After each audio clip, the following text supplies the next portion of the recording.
దావీదు దేవుని సన్నిధిలో మనము ఉల్లసించేటువంటి వారిగా, ప్రహర్షించేటువంటి వారిగా ఉండాలని తెలియజేస్తూ ఉన్నాడు. అది ఎలా సాధ్యమంటే, నీ ప్రార్థనా జీవితం అన్నటువంటిది దేవుని వాక్యముతో సిద్ధపరచుకున్నప్పుడు ఏమవుతుందంటే, నీవు దేవుణ్ణి స్తుతించేది కూడా దాంట్లోనికి యాడ్ చేస్తావు. దేవుణ్ణి స్తుతించేటువంటి అనుభవం నీకు ఉండాలి.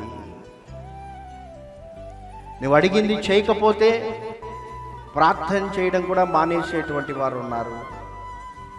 నీవు అనుకున్నది జరగకపోతే దేవుని సన్నిధికి, దేవుని మందిరానికి దూరం అయిపోయేటువంటి వారు ఉన్నారు. అలాంటి జీవితాలు యుగ సమాప్తి యందు దేవుని సన్నిధికి తాళలేక కొండ బండ సంధులలో దాగుకునేటువంటి పరిస్థితి ఉన్నది.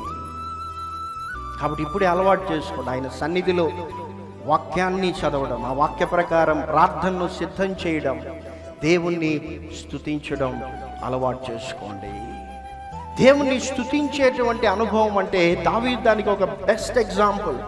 ఆయన కీర్తనల గ్రంథంలో నేను ఎల్లప్పుడూ యెహోవాను సన్నుతిస్తానన్నాడు. నిత్యము ఆయన కీర్తి నా నోటన ఉంటుందన్నాడు. దినమెల్లా నా నాలుక నీ గురించి పాడుతుందని చెప్పాడు. అంటే అదేదో దేవుడు అద్భుతం చేస్తేనే స్తుతించే అనుభవం కాదు.